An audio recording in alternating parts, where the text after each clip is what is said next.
चुनाव चिन्ह घन्टी चाहिँ क्या सोचेर राखेको रहेछ है। अनि चुनावको बेलामा प्रचार प्रसार गर्नका लागि चाहिँ सहजै तरिकाले बोकेर लिएर हिँड्न सकिने होइन। अब हिन्दू धर्मावलम्बीहरूले हिन्दू मन्दिरको घन्टी भने पनि भयो, अथवा क्रिस्चियन धर्मावलम्बीहरूले चाहिँ त्यो चर्चको घन्टी भनेर बुझे पनि भयो होइन, अथवा अरू जसले जसरी बुझे पनि भयो। मन्दिरमा घन्टी बज्नु शान्तिको प्रतीक भनेर बुझे पनि भयो होइन, अथवा चाहिँ त्यो जसरी बुझे पनि भयो नि त होइन। अनि बोकेर लिएर हिँड्नका लागि पनि अब त्यो आवश्यकता परेको ठुलो पनि हुने होइन, अनि फेरि अब ठुलै राख्छु भने नि ठुलै पनि राख्न सकिने, घरमा राख्दाखेरि अथवा सानो गोजीमा लिएर हिँड्छु भनेर पनि लिएर हिँड्न सकिने भयो। कोहीले कानमा गहना बनाएर लगाएर हिँडेको पनि देखेँ मैले, कानमा गहना बनाएर लगाएर हिँड्न पनि सकिने होइन। अनि अलिकति सोच विचार गरेरै राखे, अथवा राखिसके पछाडि सहज भइदियो, अथवा चाहिँ राख्दा नै यो सबै सोचेर राखे, त्यो छोडिदिउँ। एउटा चाहिँ चितवनको काङ्ग्रेसको पहिला रविसँग हारेको मान्छे हो जस्तो लाग्यो मलाई, त के श्रेष्ठ नाम गरेको, के श्रेष्ठ थर गरेको मान्छे हो जस्तो लाग्यो मलाई। अनि फेरि घन्टी बोकेर हिँडेको छ, टिङ टिङ घन्टी बजाएको छ। अनि के हामी काङ्ग्रेसले रुख बोकेर हिँड्ने भन, रुख बोकेर हिँड, तिमीहरूको बरु म आइडिया दिउँला नि त त्यसलाई कसरी प्रयोग गर्ने भनेर। रुख बोकेर भाटाले हान्दै हिँड्ने होइन क्या मान्छेलाई, बुढाबुढीहरूलाई राम्रो खालको लौरो बनाऊ क्या, लौरो बनाएर अनि बुढाबुढीहरूलाई देऊ, उनीहरूको सहारा हुन्छ क्या।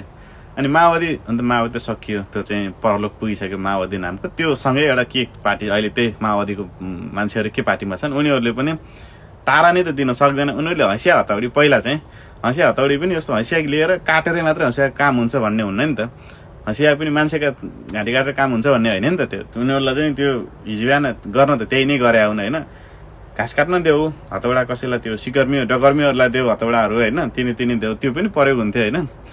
अब त्यो एमालेको त कुरै नगर होइन, त्यो छोडिदेऊ, तिनीहरूको चाहिँ अब जेसुकै गरोस् होइन। अनि त्यो एमालेको एउटा मान्छे भन्दा झोले भन्दा मन पराउँछन् कि एमालेका मान्छेहरूले त है। एउटा एमालेको एउटा झोले मन्दिर गएछ, स्वामीले टिङ टिङ टिङ टिङ टिङ घन्टी बजा होइन, उसलाई यस्तो पारो तातेर यस्तरी घुरेर हेरेँ, स्वामीलाई यस्तरी गाली गरेको रहेछ, घन्टी नबजा भनेको होइन। बिचरा अब त्यो होस हवास उडेको छ त्यो घन्टीले गर्दाखेरि। यस्तो हो क्या, हरेक पार्टीमा राम्रा मान्छेहरू छन्, नराम्रा मान्छेहरू छन्, म भन्दैन, हरेक पार्टीमा राम्रा मान्छेहरू छन्। अब पार्टी छान्ने होइन कि व्यक्ति छान्ने हो क्या।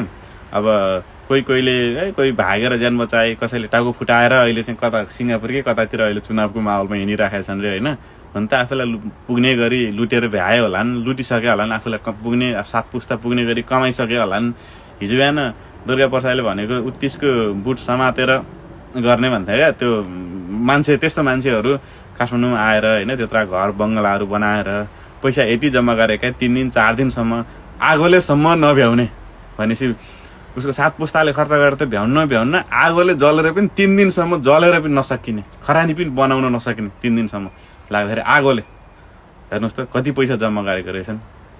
उनीहरूलाई पुग्यो होला होइन, पुगिसके पछाडि त उनीहरू जसो गरे पनि भयो, जेता गरे पनि जे गरे पनि भयो। सबै पार्टीमा राम्रा मान्छेहरू छन्, अब राम्रा मान्छे छानेर भोट दिनु। यो पार्टी ऊ पार्टी हेर्ने होइन, व्यक्ति हेर्ने हो। व्यक्ति पनि जस्तो बार टेस्टेड मान्छेहरूलाई चाहिँ त्यो हेर्नै पर्दैन, उसको चाहिँ बार हेरिसकेको छ। अनि अर्को कुरा मलाई अर्को चिन्ता लागेको चाहिँ त्यो प्युठानको भेलुबाजाले भोट मागेर जिताएको मान्छे थियो नि एउटा, त्यो गरे क्या। त्यो के हुन्छ होला, अहिले त भेलुबाजे नि बिचरा स्वर्गलोक भइसक्यो बुढो होइन। अब अहिले चाहिँ यसपालि भेलुबाजेको ठाउँमा कसले भोट मागिदिएको छ होला। मलाई चाहिँ त्यो भेलुबाजे मर्दाखेरि चाहिँ सबैभन्दा सुरुमा चाहिँ उसको चिन्ता लाग्यो क्या, यसो गरेको छ नि एउटा मान्छे, के त्यसको नाम, त्यसको चाहिँ एकदम चिन्ता लाग्यो क्या। जेसुकै होस् होइन, हारोस् जितोस् हामीलाई मतलब होइन, हरेक ठाउँबाट चाहिँ पार्टीमा राम्रो मान्छे क्या, जस्तो बौद्धिक मान्छे होस् होइन, देश विदेश यताउति सबै कुराहरू देश विदेशको विकास देखेको मान्छे होस् के, त्यस्तो मान्छेलाई जिताउनु।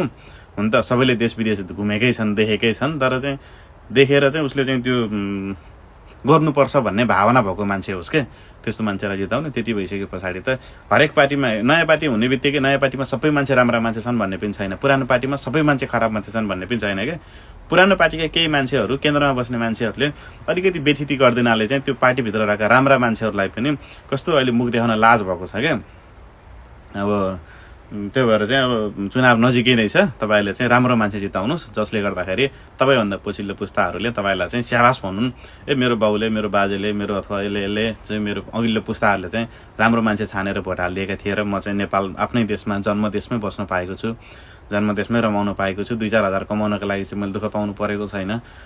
पाखुरा पसारेर आफ्नै गाउँठाउँमा चाहिँ कमाइ गरी खान पाएको छु, छोराछोरी जान परिवारसँग सँगै बस्न पाएको छु भनेर चाहिँ उनीहरूले चाहिँ धन्यवाद भन्नु, त्यस्तो मान्छेलाई भोट दिनु। अब सबै पार्टीमा राम्रा नराम्रो मान्छे, सबै पार्टीमा राम्रा नराम्रो मान्छे छन्, तपाईँ सबैजनालाई थाहा भएको हो। अलिकति तुलना गर्ने जस्तो यो पार्टी भन्दा यो पार्टी भन्दा यो पार्टी, यो पार्टी भन्दा नि यो पार्टी, यो व्यक्ति भन्दा यो पार्टीको यो व्यक्ति भन्दा यो राम्रो, यो पार्टीको यो व्यक्ति भन्दा यो राम्रो, यसरी हेर्दै गयो भने चाहिँ पक्कै पनि देश विकास हुन्छ, देशको विकास देख्न पाइन्छ। तपाईँ हाम्रै पालामा फेरि मलाई फेरि मान्छेले भन्न सक्छन् तँलाई के मतलब भयो भन्छन् क्या। मलाई मतलब हुन्छ। तपाईँ विदेश भएको मान्छेलाई देशको माया नेपालमा बस्ने मान्छेहरूलाई भन्दा विदेशमा भएको मान्छेहरूलाई बढी नेपालको माया हुन्छ क्या। अनि सबैजना रहरले गएको हुन्न क्या, सबैजना रहरले विदेश गएको हुन्न, प्राय गरी मान्छेहरू बाध्यताले गएको हुन्छ, एकाध मान्छे बाहेक। जस्तो पैतृक सम्पत्ति अब त्यो राजनीति गरेर बसेको मान्छेहरू छ, अकुत सम्पत्ति कमाएको छ भने चाहिँ उनीहरू पैसा लुकाउनका लागि गयो होला, उसको पछिल्लो पुस्ताहरू पैसा लुकाउनका लागि अथवा चाहिँ पैसा प्रयोग गर्नका लागि गयो होला होइन। नत्र भने निम्न वर्गीय परिवारको मान्छेहरू सबैजना बाध्यताले गएको हुन्छ क्या विदेश। त्यो भएर चाहिँ राम्रो मान्छेलाई भोट हाल्नुहोस्, राम्रो मान्छेलाई जिताउनुहोस्, देश विकास भएको हेर्न मन छ क्या।